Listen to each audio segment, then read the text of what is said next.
Screen पर आपको एक टॉपिक नजर आ रहा है that is about the power of accommodation of eye. आंखों की समंजन शक्ति क्या है।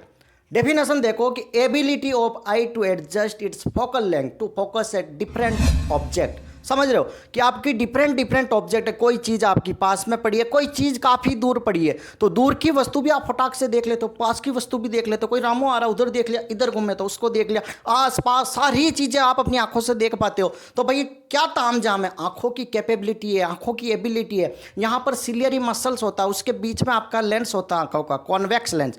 तो क्या करता है कि जब आप पास और दूर की चीज़ें देखते हो तो फोकल लेंथ में ऑटोमेटिकली चेंजेस आता है, ऑटोमेटिकली चीज़ें काम करने लग जाती है, ऑटोमेटिकली आप दूर पास की वस्तुएं देख पाते हो। ऐसा पॉसिबल नहीं है, सारी गॉड गिफ्टेड चीज़ें आपकी, ठीक है। तो अब यहाँ पर क्या होता है कि आंखों का जो आपका लेंस होता है वहाँ पर सिलियरी मसल्स होती है दोनों साइड में। जब आपको पास की चीज़ें देखनी है तो सिलियरी मसल्स क्या होती है, कॉन्ट्रैक्ट होती है, सिकुड़ती है, ये पास में आती है।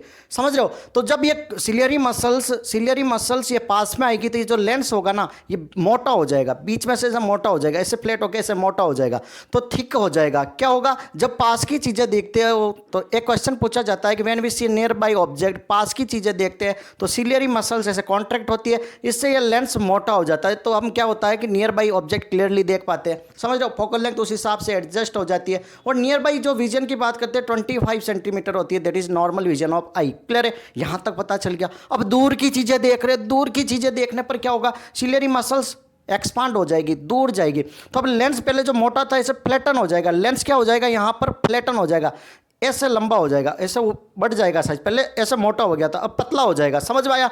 तो जब हम बात करते हैं कि क्वेश्चन पूछा जा सकता है कि when we see near by object then ciliary muscles contract, ठीक है, यहां तक एक क्वेश्चन इससे पूछा जा सकता है। Second, lens will be flatten, lens will be thick. तो लेंस क्या हो जाएगा, थिक हो जाएगा, मोटा हो जाएगा। जब पास की चीजें देखते, दूर की चीजें देखते तो सिलियरी मसल्स एक्सपांड हो जाएगा, एक्सपांशन होगा, और इससे क्या होगा, लेंथ जो अपना लेंस है वो भी फ्लैटन हो जाएगा। क्लियर है, समझ में आया कि नहीं आया। पावर ऑफ अकोमोडेशन ऑफ आई। हम पास की चीज़ें इजीली देख लेते हैं, दूर की चीज़ें इजीली देख लेते हैं, इन्फिनिटी तक जो भी चीज़ें नजर आ रही है ऐसे ऐसे घूमते रहो, सारी चीज़ें आपको दिखती है। वो क्या, लेंस अपनी फोकल लेंथ ऑटोमेटिकली चेंज कर रहा है। कितना फास्ट प्रोसेस हो रहा है, सिलियरी मसल कॉन्ट्रैक्ट हो रही है, एक्सपांशन हो रहा है, पास में देखा, दूर से देखा, तो वो सारी आंखों की एबिलिटी तो है, उसी को तो बोलते हैं power of accommodation of eye, आंखों की समंजन शक्ति। और मेरे हिसाब से आपको यूट्यूब पर इससे अच्छा तो कौन समझाएगा भैया।